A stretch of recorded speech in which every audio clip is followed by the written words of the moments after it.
Have you ever had your entire world shattered by a single lie? I have. Mine was destroyed by a 17-year-old boy with a cruel imagination and a father who was all too ready to believe him. My name is Elena, and my husband Mark threw me out of our home with nothing but the clothes on my back, convinced I was a monster. He believed his son Liam over the woman he had promised to love forever. But he made one fatal mistake. He underestimated the woman he was discarding. And the divorce I never wanted? It didn't just set me free. It obliterated their perfect little world. My life with Arthur was one of comfort, but not of partnership. He was a wealthy man, old money, from a family that valued appearances above all else. I was his second wife, a former librarian who had caught his eye later in life. His son Julian from his first marriage was a shadow in our home. A handsome boy, but with cold eyes that saw me not as a mother, but as an intruder. The trouble started with a vase. A Ming Dynasty piece, hideously ugly in my opinion, but Arthur's pride and joy. A relic from his grandfather. One evening, I came home from the charity board meeting to find Arthur waiting for me in the parlor, his face like thunder. Julian stood behind him trying to look somber, but I saw the glint in his eye. Anna. Arthur's voice was dangerously quiet. The Ming vase. It's broken. My hand flew to my chest. Oh, Arthur, no. How? That's what I'd like to know. He pointed to a small box of shards on the table. Julian saw you dusting it this afternoon. He said you were careless. I felt the blood drain from my face. Arthur, I wasn't even home this afternoon. I was at the library archives. Julian shook his head, his voice dripping with fake regret. I'm sorry, stepmother, but I saw you. You were humming, holding it, and your hand just slipped. I think you were nervous about telling Dad you'd broken it. The lie was so brazen, so perfectly aimed, I was speechless. I looked at Arthur, my husband of 12 years, and I saw it. He believed him. He believed his conniving son over me. Pack a bag, Anna, he said, his voice final. I will not have a liar and a destroyer of heirlooms in this house. I, a woman of 50 at the time, was thrown out onto the street like a stray cat. He gave me a small sum of cash to tide you over. And that was that. The door to my home, my life, clicked shut. I stood there on the manicured lawn, the autumn chill seeping into my bones, and I made a promise to myself. I would not break. I would bend like a willow in the wind, and I would survive. I did not go to a friend's house. I went to a modest hotel and I called a lawyer. Not a flashy, expensive one, mind you. I called Eleanor Vance, a sharp young woman just starting her practice. I saw the fire in her eyes. Eleanor, I said, my husband has thrown me out based on a lie. But I suspect that lie is just the tip of the iceberg. I want a divorce, and I want what is rightfully mine. Now, Arthur thought I was just a simple bookish wife. He had no idea that for years, I had been the one who quietly managed the household accounts. He was too busy with his gentlemen's clubs and golf tournaments to notice the details. And I had noticed things. Unexplained withdrawals. Large sums moving to an account I didn't recognize. While Arthur and Julian thought I was weeping into my pillow, I was working with Eleanor. We hired a discreet investigator, and what he found was astonishing. Arthur's old money was mostly a facade. He was deeply in debt. The family fortune had been leaking away for years through bad investments. And the Ming vase? It wasn't the only thing he'd been lying about. He had been slowly selling off other heirlooms, replacing them with clever forgeries and pocketing the money, all while keeping up the appearance of wealth. The broken vase story was a setup. Julian had broken it himself, in a fit of rage after his father refused to buy him a new sports car. They concocted the lie to discredit me, to make me look clumsy and unstable before the financial house of cards collapsed, so Arthur could blame it all on me. When we walked into the courtroom, Arthur looked smug. He thought he was there to generously grant his troublesome wife a small allowance. His lawyer stood and painted a picture of me as a clumsy, irresponsible woman who had carelessly destroyed a priceless family treasure. He suggested I was emotionally fragile, and unfit to manage any significant assets. Then it was Eleanor's turn.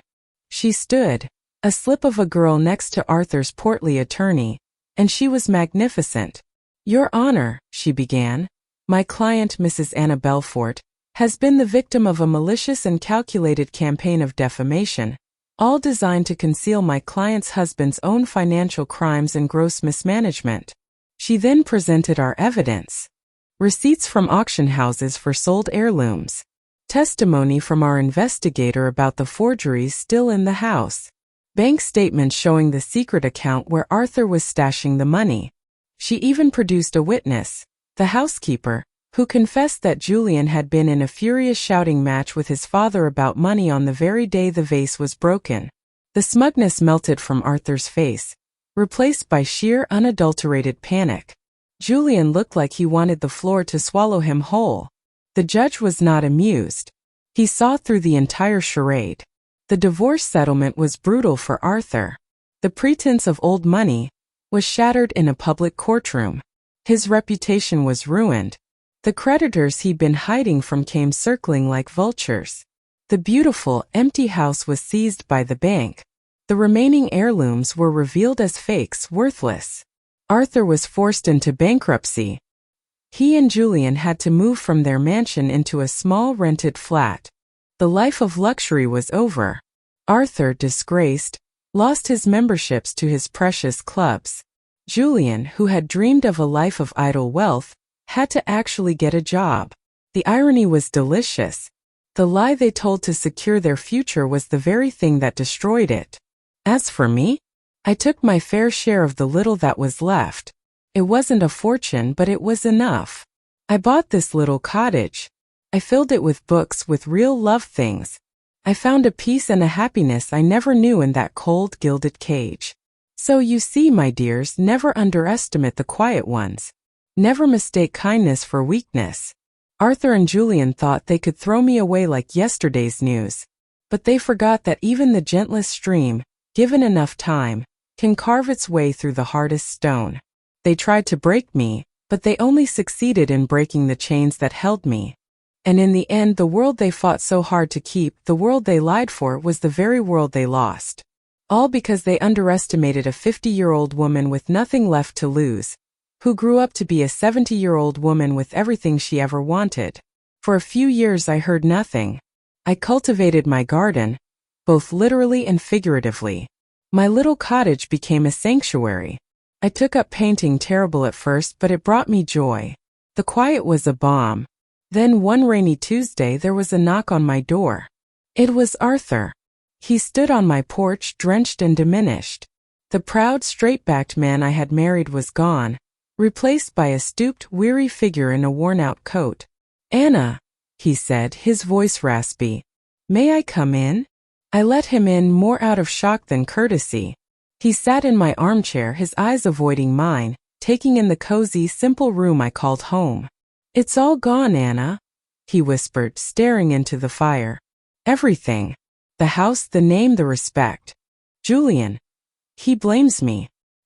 He barely speaks to me." I poured him a cup of tea and said nothing. I let the silence hang, a heavy blanket between us.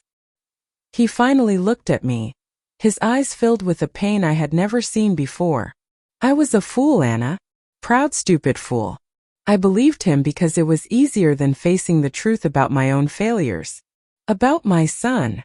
I placed the teacup in his hands. "The truth has a way of coming out, Arthur. You built your life on sand. It was only a matter of time before the tide came in." He didn't ask for forgiveness. He just sat there, a broken king in a peasant's cottage, and wept. And I felt not triumph, but a profound, weary sadness for the waste of it all. Another 5 years passed. I was now a sprightly 60, involved in my community, teaching a reading class at the local library. I had truly built a new life. One afternoon I found Julian waiting for me on my garden bench. He was thinner, his expensive clothes replaced by a simple, neat shirt and trousers. The arrogance was gone, sanded away by hardship. "Anna," he said, standing up awkwardly. "Julian," I replied, my tone neutral. To what do I owe the pleasure? He shuffled his feet, looking like the boy he should have been years ago. I came to apologize. Properly. For everything. He told me his story. How the reality of working for a living had been a brutal shock. How he drifted from job to job, fueled by resentment, until he'd hit rock bottom. It was only then, in the quiet despair, that he began to see the chain of destruction his lie had set in motion. I didn't just break a vase, he said, his voice thick with emotion. I broke my father. I broke our family. And I tried to break you. I am so sorry. I looked at this man, the ghost of my past, and saw genuine remorse. The vase was always just a symbol, Julian, I said softly. The real break was in your father's character and in yours. It seems you've both been doing the hard work of mending. To my own surprise, I didn't slam the door on Julian. He started visiting occasionally, always announcing himself first. He'd help me with heavy chores, fixing a leaky roof, pruning the overgrown apple tree. We never spoke of the past again. Instead, we talked about books, about his new job managing a small bookstore, about life. It was a strange, fragile friendship, built on the ashes of our old animosity.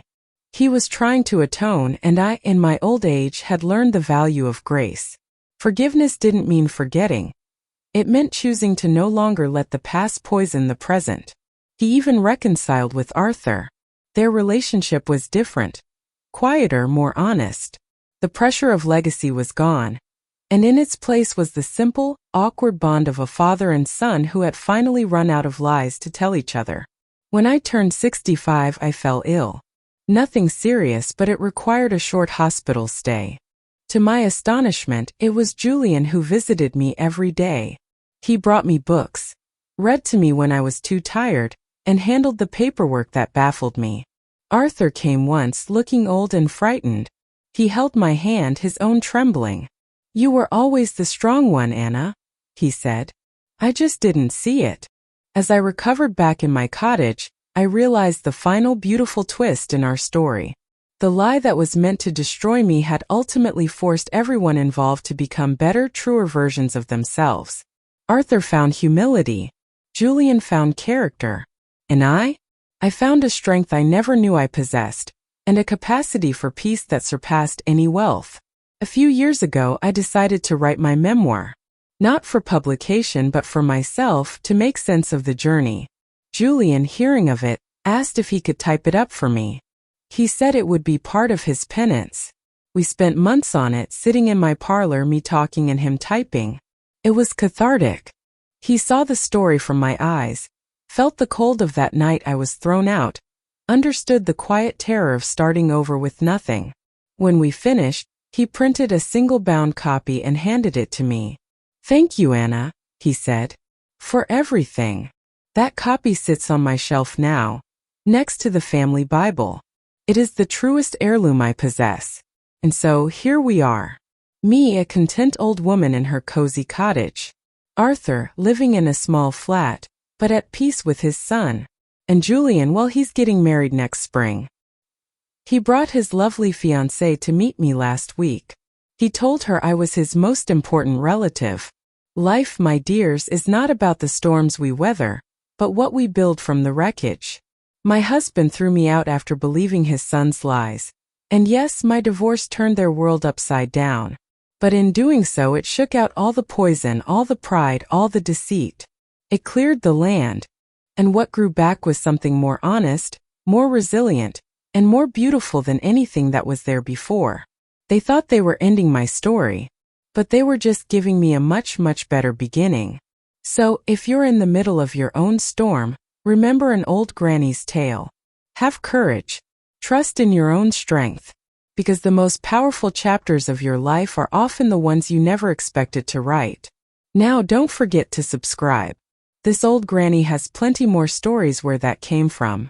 Continue writing chapters up to 17, of course. Here are chapters 11 through 17, continuing the story of Granny Anna's remarkable journey. Life in my cottage settled into a gentle rhythm. Julian's visits were a constant, and even Arthur would come by for tea on occasion, Our conversations a quiet, peaceful echo of a turbulent past. I thought my story had reached its final serene chapter. Then, a formal-looking letter arrived. It was from a law firm I didn't recognize. My first thought was of some old forgotten debt, but as I read, my hands began to tremble. It was from the executor of Eleanor Vance's estate. My fierce, young lawyer had passed away after a brief illness. The letter stated that Eleanor, who had never married and had no children, had left me a bequest in her will. She had written, "To my first great client, Anna Belfort, who taught me that courage isn't about not being afraid, but about moving forward despite the fear. Use this to continue building your beautiful life." The bequest was not a vast fortune, but it was significant. Enough to ensure I would never want for anything and more. I sat in my armchair for a long time, the letter in my lap, tears streaming down my face. It was a final act of belief from a woman who had believed in me when no one else did. I didn't need the money for myself. My needs were simple, and my own settlement was sufficient. For weeks, I pondered what to do with Eleanor's gift. I wanted it to be a tribute to her and to my own second chance. One evening, watching a news segment about women struggling to re-enter the workforce after leaving abusive situations, the idea came to me. I called Julian. "Julian," I said, "I need your help with something. I want to start a foundation." The Belfort Foundation for Second Chances was born. Its mission was to provide housing assistance, vocational training, and legal aid to women over the age of 40 who were rebuilding their lives after a crisis, be it divorce, widowhood, or displacement. We would be the safety net I never had. Setting up the foundation was a monumental task, but Julian proved to be a godsend. His experience in management and his newfound humility made him the perfect director. I, of course, was the chair of the board. Our first official board meeting was held in the reading room of the local library.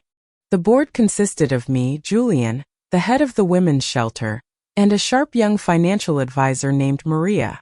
I watched Julian lead the meeting, his demeanor respectful and efficient. He presented the budget, the criteria for applicants, and the outreach plan.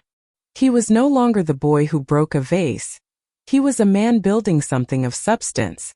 Arthur, who had donated a small, symbolic amount, sat in the corner, his eyes shining with a pride I had never seen in him before. The first major project of the foundation was to purchase a large, slightly run-down Victorian house on the edge of town.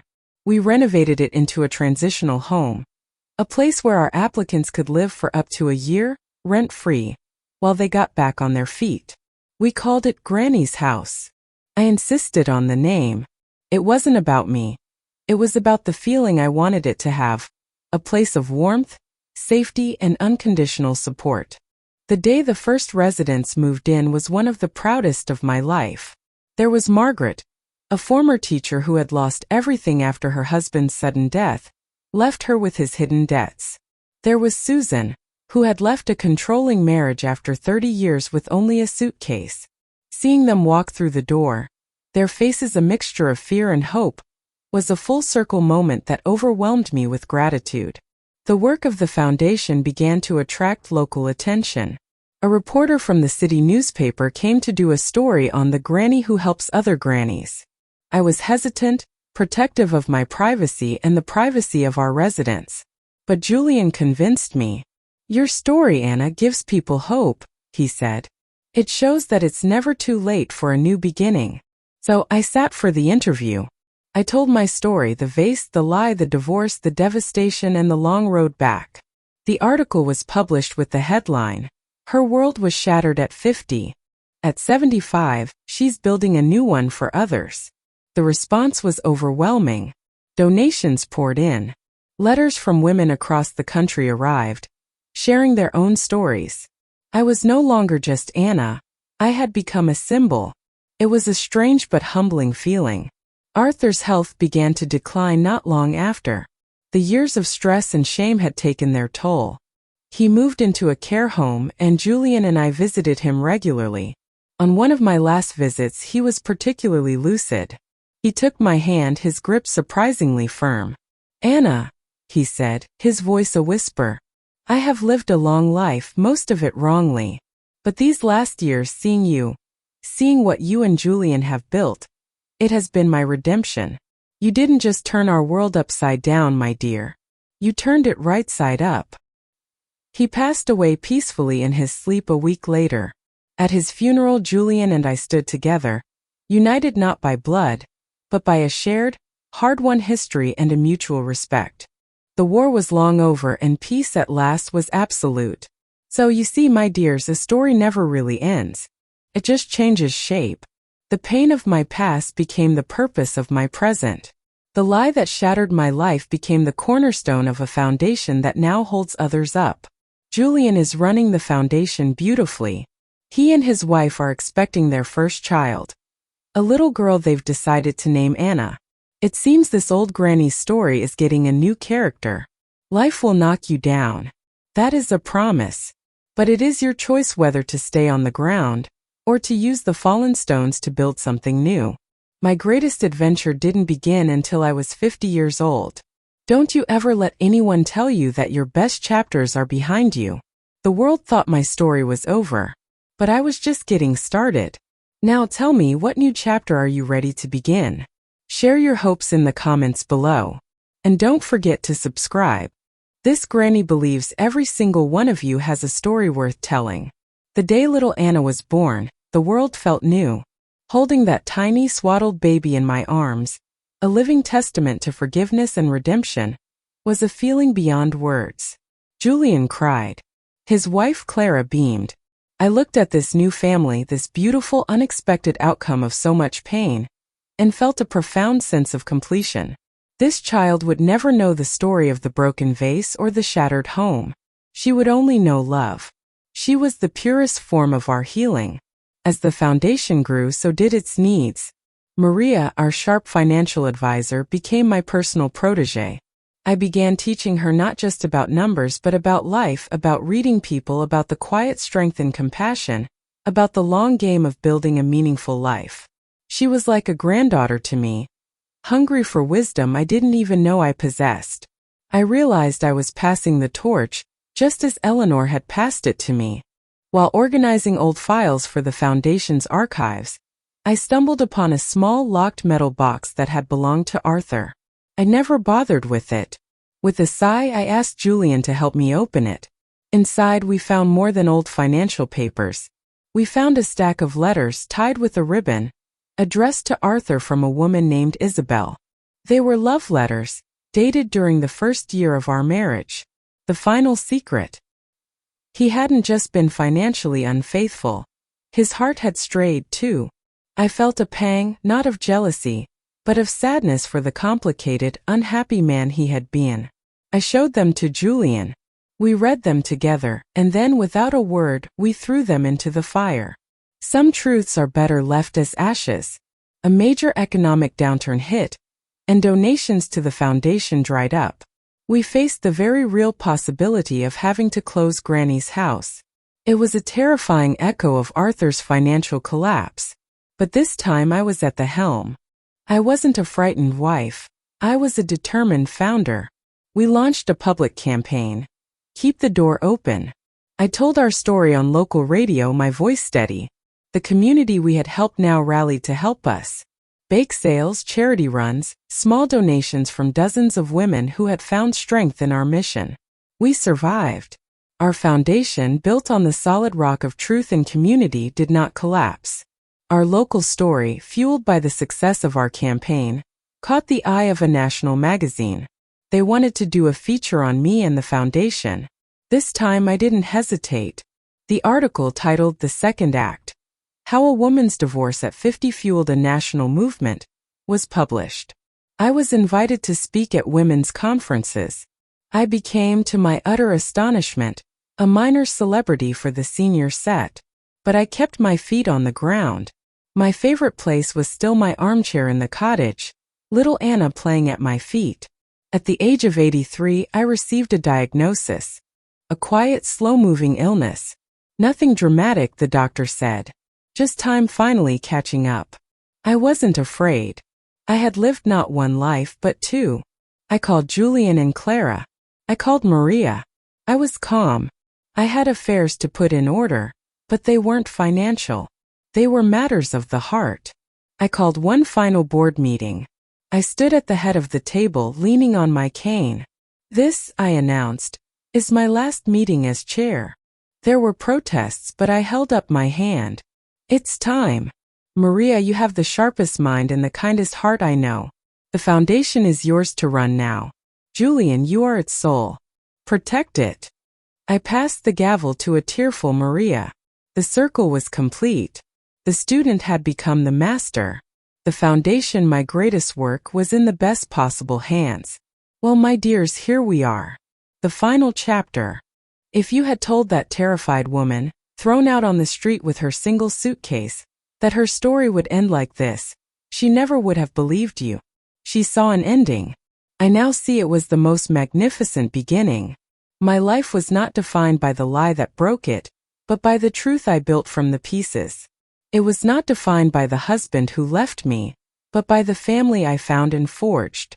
Julian, Clara, little Anna, Maria, and every woman who walked through the door of Granny's house. They are my legacy. The world will tell you that youth is everything, that beauty fades, that your best years are behind you. Do not believe it. The most powerful, the most impactful, the most joyful years of your life could be waiting for you just around a corner you can't yet see.